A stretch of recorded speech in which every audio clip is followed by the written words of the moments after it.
Assalamualaikum warahmatullahi wabarakatuh dan salam sejahtera kepada semua penonton dan pelayar. Terima kasih dan selamat datang kembali ke program Dari Kamar Hanif Khatri, siri kedua. Pada minggu ini kita bertuah kerana seorang rakan lama saya sudi hadir sebagai tetamu untuk membincangkan topik perbincangan hari ini. Selamat datang saudara Salim Bashir. Terima kasih Tuan Hanif. Sebagai pengenalan, Salim Bashir adalah seorang peguam yang sudah pun beramal sebagai pengamal undang-undang untuk tempoh lebih 30 tahun. Beliau juga merupakan salah seorang mantan Presiden Majlis Peguam, secara khususnya pada tahun 2020 dan 2021.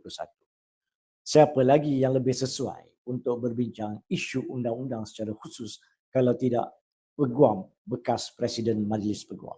Sebelum kita mulakan perbincangan, saya menjemput saudara Salim untuk mulakan langkah menandakan live streaming hari ini dengan menggunakan tukul gavel yang berada di hadapan. Silakan saudara Salim. Bukan baling ketuk. Ketuk.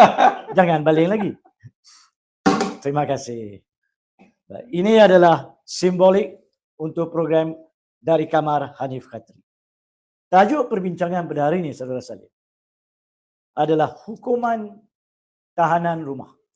Ianya adalah berpacu daripada pengumuman yang dibuat oleh Perdana Menteri Anwar Ibrahim semasa pembentangan bajet belanjawan pada hari Jumaat lalu, yakni pada 18 hari bulan Oktober, di mana dalam membentangkan bajet tersebut ada disentuh bahawa pada tahun hadapan, yakni 2025, kerajaan mencadang membentangkan untuk diluluskan sebuah akta baru yang akan membolehkan hukuman alternatif tahanan rumah.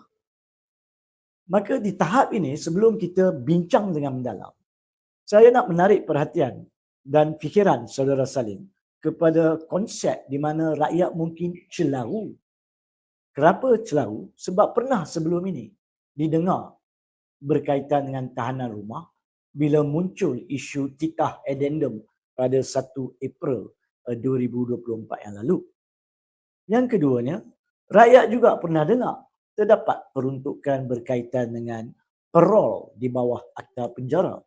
So, ramai tertanya-tanya, apa pula akta baru ni? Tak cukup lagi kah berkaitan dengan pilihan tahanan rumah? Boleh tolong jelaskan, jika boleh dengan ringkas, apa itu ketiga-tiga proses ini dan apakah perbezaan dengan apa yang dicadangkan tadi? Silakan saudara Salim. Baik. Terima kasih Tuan Hanif kerana mengunjurkan soalan yang begitu dalam dalam isu tahanan rumah ini.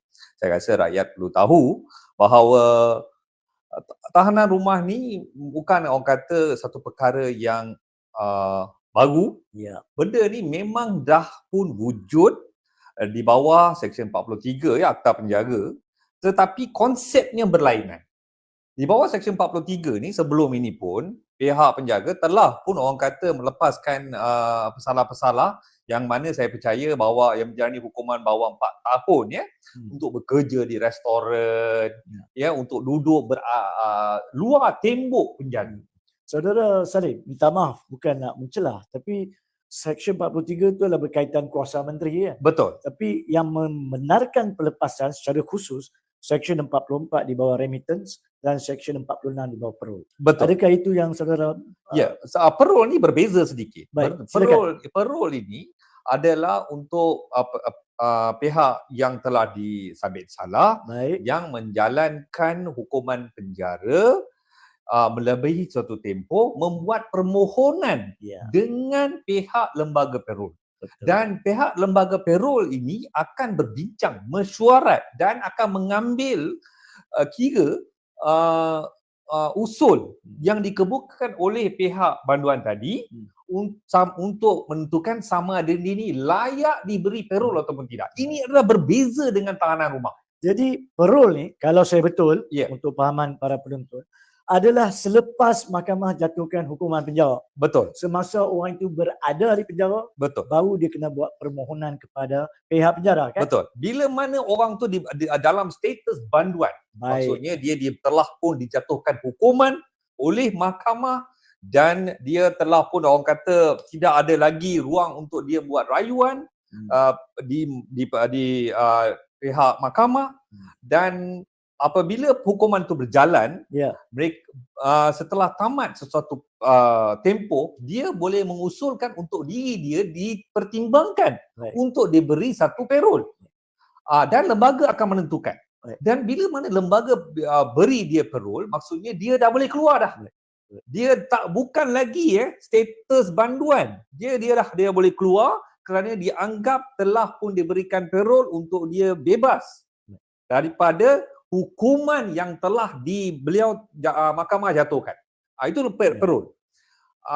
Keduanya, isu tentang Seksyen 43 ni, Baik. yang ramai mungkin tidak tahu, menteri mempunyai kuasa, menteri yang in charge prison ni, Menteri Dalam Negeri. penjara ni, menteri dalam negeri, dalam Malaysia ni menteri dalam Kalau negeri. sekarang ni Saifuddin Nasution. Yes, beliau mempunyai kuasa di bawah Seksyen 43 Akta Penjara untuk melepaskan seseorang itu di bawah lesen.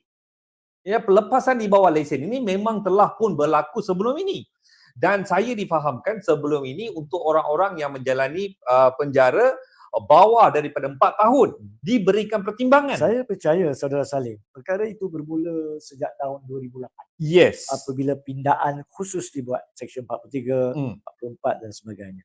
So di situ pun awak menarik perhatian saya atau memperingati saya kepada suatu peristiwa di mana salah seorang rakan saya mempunyai industri menjahit baju di Perak, dan di bawah kuasa yang ada pada menteri pada masa itu, Muhyiddin Yassin adalah Perdana Menteri.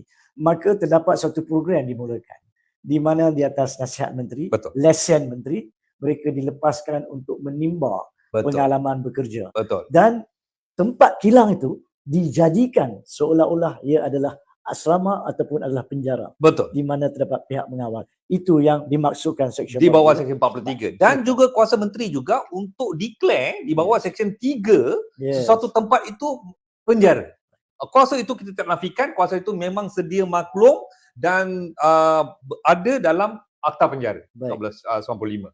Ya, tetapi bila kita bercakap tentang tahanan rumah, ianya berbeza. Baik. Ya, ianya berbeza kerana lembaga parol tidak terlibat dalam perkara ini. Ya, itu adalah luar daripada bidang kuasa lembaga parol. Keduanya, Seksyen 43 juga tidak terpakai kerana ia bukannya orang kata telah diperhalusi untuk orang-orang yang di bawah menjalani hukuman di bawah 4 tahun.